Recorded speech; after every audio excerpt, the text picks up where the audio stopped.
Aloha Visuals, welcome back to get another video, and here today I'm bringing you guys my day 3 or just overall recap of the Call of Duty World League qualifiers which happened this past weekend. The event has just ended for me, and I want to give you guys a brief summary over everything that has happened this weekend, from the plays, the teams who ended up qualifying, and the teams who didn't, who are going to have to relate to the online qualifiers, in which we learned a lot of information about that there as well. I'm sorry to saw something funny on Twitter. Just want to let you guys know this really quickly. I'm going to be doing a series on my channel starting at maybe in a couple days, maybe even the day after this video goes live, that it's called the Qualifier roster review, which is basically I'm going to go over the 8 teams who qualified and maybe have a big episode where I talk about the teams who didn't, but either way I'm going to talk about the teams that qualified, give a massive, we're just going to go really in depth. If you guys are into that stuff, we're going to go massively in depth, the specialists that they rocked, the maps that they were good on, the weapons of choice, their band slash protects that they usually went with, just very, very in depth, talk about their teamwork, how they did, and the teams that ended up beating and the teams that they lost to, and obviously how they ended up qualifying and how I think they'll do once the qualifier and the Call of Duty World League overall begins. So just want to let you guys know that it's going to be a really awesome series. Massively looking forward to that because I have been able to cast over these teams,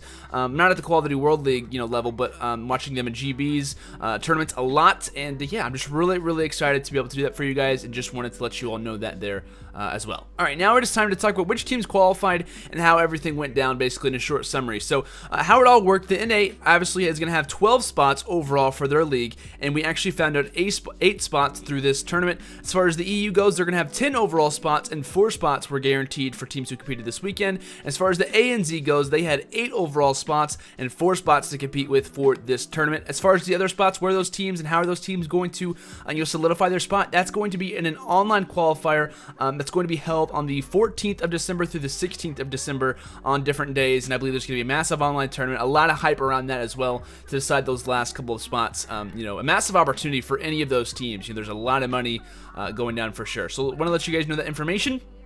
Now to talk about which teams qualified and who did the best overall. Maybe give a little bit of history on the teams who did well. I'm not going to go into it too much. Like I said, I want to leave that series for all that information. So as far as the NA goes, let's talk about the teams which qualified. They obviously had 8 teams, and the teams that did qualify this weekend were the following: of Rise Nation, FaZe Clan, Team Envious, Opti Gaming, Apotheon Esports, Team Caliber, Team Elevate, and Complexity Gaming. As far as the ANZ goes, it was Team Skyfire, Tainted Minds, Planetronics Mindfreak, and Team Immunity who qualified. And from the EU, it was Epsilon Esports, Millennium, Team Infused, and Splice who ended up qualifying there as well. We're going to talk about this really quickly. As far as the production goes, this event was absolutely fantastic. I turned on the NA stream to kind of start off. I actually left class early because I really wanted to see what was going on, and the production immediately wowed me. We obviously had that pre-show, which was fantastic. Had a bunch of graphics and like the team Twitters and stuff. Just the overall graphics of the stream, how it went. I think as far as like some other people who were introduced from ESL was like Will Chobra. They had Machine or Alex, and also OJ Borg, who were kind of involved in CS:GO and other esports. Really happy to see those guys get involved there as well, and it was honestly just a fantastic weekend filled with amazing casting. The casters from every single event did fantastic. Honestly, probably one of the best casted events, one of the most well-produced events that I've ever seen Call of Duty have, and it's only the first event. Like this is definitely something that we can look at and say, hey, this is where we go off of, or this is where we look at for our start, and this is how we're going to end for our finish.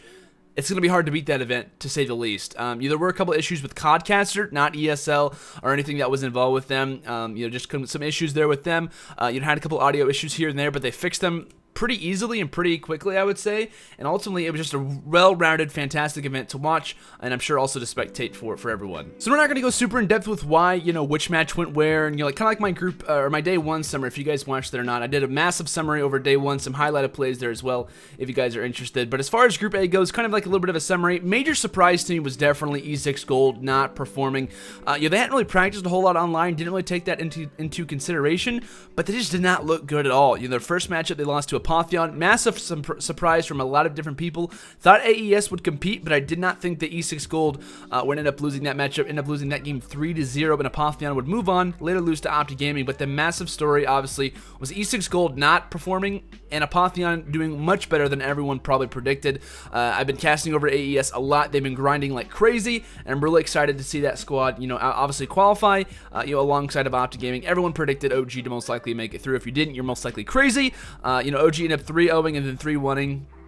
Overall, very easy tournament for them for the most part. Saw some amazing plays from Scup, massive 1v4 from him in the beginning, and honestly, OG kind of cruised their way through, played pretty consistently for the most part, had a couple close games here and there. The first hard point, I believe, with them in Orbit was very close, but they ended up obviously, closing it out. So Opti Gaming and Apotheon Esports would be guaranteed qualifiers for the Call of Duty World League, and that would leave Orbit and E6 Gold to kind of, maybe set up a different game plan, re-strategize everything, as they're going to have their opportunity at the online qualifier. But let's go and move over to Group B. Major surprise for me, at least, not really a surprise, but a massive, pool for me was definitely between Rise, Luminosity, and Elevate. A lot of people were saying there was a lot of hype behind Luminosity. To be honest, at least from my opinion, coming into this tournament, I was like, Luminosity's good, but they're not my favorite team. They struggle in hardpoint a lot. Their search and destroy game, pretty good, but not my favorite. At least in online play, Proofy had been doing fairly well. Obviously showed up on land the second day and the third day. And Spacely's been doing some work there also. But it just seemed to not really show up for the most part. The first game they obviously lost to Elevate. Not too big of a surprise, at least in my opinion. Predicted that. For the most part, we saw Rise Nation also beat 3-Up when it came down to the 4th place match and who would obviously get their second chance and who would end up getting out early at Luminosity with 3-0-3-Up. Not too much of a surprise, but a massive surprise in that first round was obviously 3-Up performance versus Rise Nation. Very telling. Rise Nation kind of started off a little bit slow. I think that was their matchup of saying, hey, let's get into this. We need to start. That was obviously the victors to the Totino's 50K. Looked very strong. And from that match, they would look to be very dominant as they would 3-0 Elevate, knocking them down to later play Luminosity, who would 3-0 3-Up, like we said. So Elevate versus Luminosity, honestly, it was kind of like a matchup from that first round, and they would do basically even more damage to Luminosity. Elevate is probably one of my most favorite teams to watch right now. We saw them play Uplink. I can't remember the map, but they just look so strategically, inclined. Like they just seem to be on the same level all the time. Whenever it came to interviews with Vicento, he's like, you know what, we just have fun, we play our game, and we just dominate. That's exactly what they did. Fantastic job from them, as it would be Rise Nation and Elevate qualifying from Group B, and it would leave Luminosity and 3-Up to not actually be qualified, as they're also going to have to fight their way through the online qualifier if they want to be involved with the Call of Duty World League. So let's go and move over to Group C now, consisting of Team Caliber, Dream Team, Team Envious, and CLG. To me, this was definitely, at least in my opinion, at the beginning, my group of death, and the fact that Dream Team and Counter Logic Gaming, obviously major online squads, looked very solid, and Team Caliber and Envious looking pretty good. Coming into this tournament, I was thinking Envy might be a little bit shaky. I actually predicted to have a little bit of a surprise where Counter Logic Gaming would actually beat Envy, but Envious looked like one of the strongest teams by far at this tournament. Started off 3-0ing CLG. A very nervous CLG, might I add. They did not look on form at all in their first game. And then obviously it would be Team Caliber, who did beat Dream Team 3-1. They would face off against Envious. At least in my opinion, I thought that was going to be a very good game.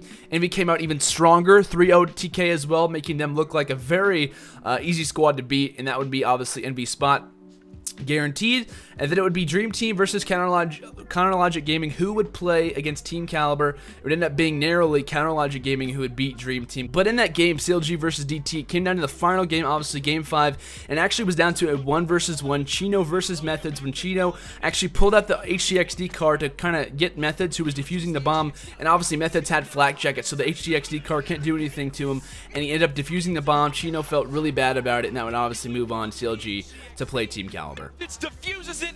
Hey, flak jacket, you're a great little perk to have on. It'll come down to TK versus CLG.